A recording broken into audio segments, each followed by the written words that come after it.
ಬಸವರಾಜ್ ತಂದೆ ಸಿದ್ದನಗೌಡ ಪೊಲೀಸ್ ಪಾಟೀಲ್. ನಾನು ಮಂದ್ರೋಳ ಗ್ರಾಮದವನು.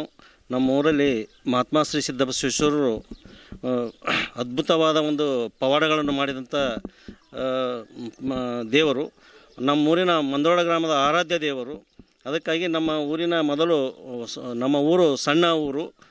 ನಮ್ಮ ಊರಿನಲ್ಲಿ ಸಣ್ಣದು ದೇವಸ್ಥಾನ ಇತ್ತು. ಸಿದ್ದಬಸವೇಶ್ವರರು ಇಲ್ಲೇ ಬಂದೇ ಅನುಷ್ಠಾನ ಮಾಡಿದ ಜಾಗ ಅದ. ಇದು ಭಾಳ ಅತ್ಯಂತ ಪವಿತ್ರವಾದ ಜಾಗ. ನಮ್ಮ ಒಂದು ಸಿದ್ದಬಸವೇಶ್ವರ ಎದುರುಗಡೆ ಭೀಮಾ ನದಿ ಇದೆ. ಆ ಭೀಮಾ ನದಿ ಎಲ್ಲಪ್ಪ ಅಂತಂದ್ರೆ ಪಂಡ್ರಾಪುರ ಬಿಟ್ಟರೆ ನಮ್ಮಲ್ಲೇ ಈ ದಿಕ್ಕಿಗೆ ಹರಿದಿದ್ದಾನ. ಆದ ಕಾರಣ ನಮ್ಮ ಊರು ಸಿದ್ದಬಸವೇಶ್ವರ ಜಾತ್ರಾ ಮಹೋತ್ಸವ ನಾಳೆ ಹಮ್ಮಿಕೊಳ್ಳಲಾಗಿದೆ. ಪ್ರಥಮವಾಗಿ ಹಮ್ಮಿಕೊಳ್ಳಲಾಗಿದೆ.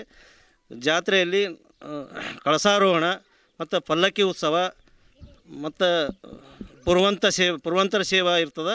ಮತ್ತು ಗಂಗಸ್ಥಳ ಹೊಳಿಗೆ ಹೋಗಿ ಗಂಗಸ್ಥಳ ಮಾಡ್ಕೊಂಬರ್ತದೆ. ಮತ್ತು ಊರಲ್ಲಿ ಮೆರವಣಿಗೆ ಇರ್ತದೆ. ಮೆರವಣಿಗೆ ಇರ್ತದೆ. ಆದ ಕಾರಣ ನಮ್ಮಲ್ಲಿ ಒಂದು ಸಿದ್ದಬಸವೇಶ್ವರ ಅಂದ್ರೆ ನಮ್ಮ ಊರಿನ ಒಂದು ಆರಾಧ್ಯ ದೇವರು. ಅವನಿಗೆ ನಡ್ಕೊಂಡವ್ರಿಗೆ ಏನೂ ಕಮ್ಮಿಲ್ಲ ಇಲ್ಲಿ ನಮ್ಮೂರಿನ ಜನರಿಗೆ. ಅದೇ ರೀತಿ ಕೊಳಕೂರದಾಗೂ ಸಿದ್ದಬಸವೇಶ್ವರ ದೇವಸ್ಥಾನ ಅದ. ಅಲ್ಲಿ ಆದ್ರೂ ಕೂಡ ಅಲ್ಲೇನು ದೊಡ್ಡ ಊರದ. ಅವರು ಸಾಕಷ್ಟು ಜಾತ್ರೆ ಯುಗಾದಿಗೆ ಮಾಡ್ತಾರೆ. ಅವರು ಯುಗಾದಿ ಮಾಡೋದ ಪ್ರಯುಕ್ತ ನಾವೇನು ಇಟ್ಕೊಂಡಿವಿ, ಬಸವ ಜಯಂತಿಗೆ ನಮ್ಮಲ್ಲಿ ಜಾತ್ರೆ ಹಮ್ಮಿಕೊಂಡಿವಿ. ಪ್ರತಿ ವರ್ಷ ನಾವು ಮುಂದಿನ ದಿನಗಳಲ್ಲಿ ಪ್ರತಿ ವರ್ಷ ನಾವು ಆ ಜಾತ್ರೆ ಮಾಡ್ತೀವಿ, ಸಿದ್ದಬಸವೇಶ್ವರ ಜಾತ್ರೆ ಮಾಡ್ತೀವಿ.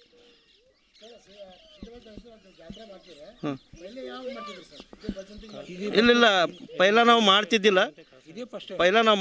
ಫಸ್ಟ್ ಟೈಮ್ ನಾವು ಗುಡಿ ಹೊಸದು ಕಟ್ಟಿದ ಮ್ಯಾಗ ಫಸ್ಟ್ ಟೈಮ್ ನಮ್ಮ ಗುಡಿ ಸುಮಾರು ಒಂದು 7 ವರ್ಷ ತನಕ ಕಟ್ಟಿದ್ದೀವಿ. ಆಂಧ್ರದವ್ರು ಬಂದು ನಮ್ಮ ಗುಡಿ ಕಟ್ಟಡ ಮಾಡಿದ್ದಾರೆ.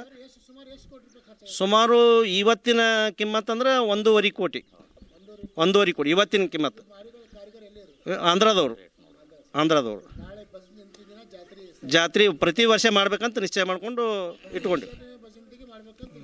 ಬಸವ ಜಯಂತಿ ದಿನ ಮಂದ್ರೋಳ ಗ್ರಾಮದ ಶ್ರೀ ಸಿದ್ದಬಸವೇಶ್ವರ ದೇವಸ್ಥಾನದ ಒಂದು ಕಳಸಾರೋಹಣ ಮತ್ತು ಪುರವಂತರ ಸೇವೆ, ಪಲ್ಲಕ್ಕಿ ಮೆರವಣಿಗೆ, ಹಲವಾರು ಕಾರ್ಯಕ್ರಮಗಳನ್ನು ಹಮ್ಮಿಕೊಳ್ಳಲಾಗಿದೆ. ಸಮಸ್ತ ಮಂದ್ರವಾಡದ ಭಕ್ತರು ಮತ್ತು ಬೇಲೂರಿನ ಭಕ್ತಾದಿಗಳು ಎಲ್ಲರೂ ಸೇರಿ ಈ ಕಾರ್ಯಕ್ರಮದಲ್ಲಿ ಪಾಲ್ಗೊಳ್ಳಕತ್ತಾರ. ತಾವು ಕೂಡ ಎಲ್ಲ ಜನರು ಸೇರಿ ಯಶಸ್ವಿಗೊಳಿಸ್ಬೇಕಂತೇಳಿ ಕೇಳ್ಕೊಳ್ತಾ ಇದ್ದೀವಿ. ಇಲ್ಲಿ ಅದ್ಭುತವಾದ ಲೀಲೆ ತೋರಿದಂಥ ಸಿದ್ದಬಸವಂದು ಎಷ್ಟು ಹೇಳಿದರೂ ಕಮ್ಮದ ಪವಾಡ. ಹಾಗಾಗಿ ಇಂಥ ದೇವಸ್ಥಾನ ಒಂದು 8-10 ವರ್ಷಗಳ ಕಾಲ ದೇವಸ್ಥಾನ ಕಟ್ಟಡ ಆದ ಕೂಡಲೇ ಈ ಪ್ರಥಮ ಜಾತ್ರಾ ಕಾರ್ಯಕ್ರಮ ಆಗ್ತದೆ. ಈ ಪ್ರಥಮ ಜಾತ್ರಾ ಕಾರ್ಯಕ್ರಮ ಇನ್ನು ಕಂಟಿನ್ಯೂ ಬಸವ ಜಯಂತಿಯಂದೇ ನಾವು ಫಿಕ್ಸ್ ಮಾಡಲಾಗಿದೆ. ಆದ ಕಾರಣ ಇಲ್ಲಿ ಬೇಡಿಕೊಂಡವರು ಅವ ಇಷ್ಟಾರ್ಥಗಳನ್ನು ಕೊಡ್ತಾನಂತೇಳಿ ಎಲ್ಲ ಜನರಿಗೆ ಗೊತ್ತದ. ಯಾಕಂದ್ರೆ ಒಂದು ವಿಷಯ ಹೇಳ್ತೀನಿ ರೀ, 3 ವರ್ಷ ಸತತ ಪುರಾಣ ಕಾರ್ಯಕ್ರಮ ನಡೆದ ಕಾಲಕ್ಕೆ ಎಂತೆಂಥ ಸಂತಾನ ಇಲ್ಲದ ದಂಪತಿಗಳಿಗೆ ಸಂತಾನ ಕೊಟ್ಟಂಥ ಈ ಪವಾಡ ಪುರುಷ ಸಿದ್ದಬಸವೇಶ್ವರದು.